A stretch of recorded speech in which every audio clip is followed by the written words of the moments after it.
The Quran on Geology. Dr. Allison Pete Palmer. About our speaker, born and raised in New Jersey, AR, Pete Palmer earned his B.S. in Geology from Pennsylvania State in 1946 and a Ph.D. in Geology from the University of Minnesota in 1950. During his lengthy career, he has held various positions in geology and paleontology, including Cambrian geologist, paleontologist, U.S. Geological Survey in Washington, D.C. from 1950 to 1966, Professor of Geology, State University of New York at Stony Brook from 1966 to 1980, and Centennial Science Program Coordinator, mega editor for about 40 volumes of multi-authored books on the geology of North America for the Geological Society of America in Boulder from 1980 to 1993. Since 1993, he has been recentered as president of the small non-profit Institute for Cambrian Studies. Dr. Allison Pete Palmer will now take you on an historic passage through time, using the now recently obtained knowledge from geological sciences, which he verifies so wondrously using chosen verses from the Quran and clearly stated comments of Prophet Muhammad, peace and blessing be upon him, known as Hadith. In order to discuss the significance of geological ideas or perceptions from the Quran and Hadith, it is first necessary to provide some background information describing where geology is today and how it got there. Geology began as a science slightly less than 200 years ago. Although various geological perceptions date back to Aristotle over 2,000 years ago, these perceptions were never integrated into an identifiable science until James Hutton recognized the implications of the now famous angular unconformity at Sicker Point in western Scotland in 1788. The Earth's crust was deformed, and these sediments, now cemented into rock, were tilted, and a plain was developed by erosion across their upturned edges. More sediments, a minimum of 2,100 meters thick, accumulated on this plain and in the course of time were cemented to form rock. Erosion of this thick series of rocks, which is still in progress at the present time, has cut a deep canyon through these rocks, exposing the evidence of their history. This deeply eroded land surface is essentially the only land surface that human beings have ever seen. But what a magnificent history is revealed. The vastness of this history is clearly demanded by the logical implications of the angular unconformity. This evidence that the Earth had a long history far beyond the memory of man was the basis for the science of geology. In the 2 centuries since Hutton saw and understood his angular unconformity in Scotland, geologists have been busy unraveling this history. The unraveling was helped by several additional fundamental but simple ideas. First, shells, bones, and plant remains found in rocks were recognized as records of life of the past.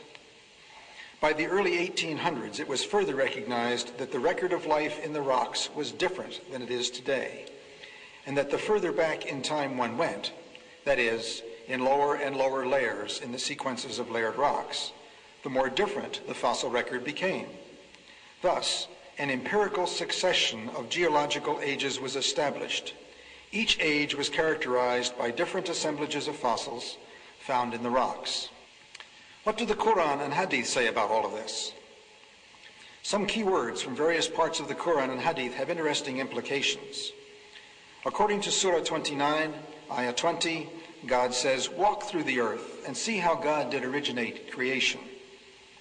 The story that I have just presented is the product of thousands of geologists walking through the earth, observing and thinking about their observations, primarily since the early 1800s.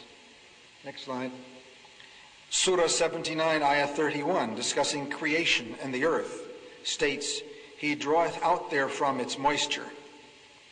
Although this seems to be in a context of springs because the following phrase mentions pastures, it is permissible to consider that this refers to outgassing of volcanoes early in Earth history. Volcanic gases include large amounts of water vapor and carbon dioxide. We believe that volcanoes early in Earth's history were the sources for the oceans and the atmosphere, an understanding only reached within the last century. Next slide. Surah 79, Ayah 32 states, also in the context of creation, "And the mountains hath he firmly fixed." Similar mention of mountains is found in several other surahs. It is permissible to interpret this to imply that mountains are rooted and that modern geophysics has established deep crustal roots for the axial parts of mountain systems at converging plate boundaries. Several surahs mention geological perceptions tied to earthquakes. Next slide. Surah 86, Ayah 12, in a context of predicting happenings on the Day of Judgment, states, "And by the earth, which has faults." And Surah 67, Ayah 16, next slide, in a context of punishment for unbelievers, states, "Are you sure that God will not cause you to be swallowed up by the earth when it is turbulent?" It is permissible to interpret these surahs as evidence of the awareness of great faults within the earth and of a turbulent interior, parts of the recent developments in plate tectonics. Other surahs seem to refer to changing dimensions of continents. Next slide. In a context of creation, Surah 70, Ayah 30 says, "And the earth," here in the sense of continents, "moreover hath he expanded." Next slide. Surah 13, Ayah 41, in a context referring to the power of God, states, "See they not that we gradually reduce the continents?" And in Surah 13, Ayah 3, in the context of creation, we see, "And it is he who expanded the earth and set thereon mountains standing firm and rivers." The concept of change in the geographic dimensions of the continents is a very modern concept.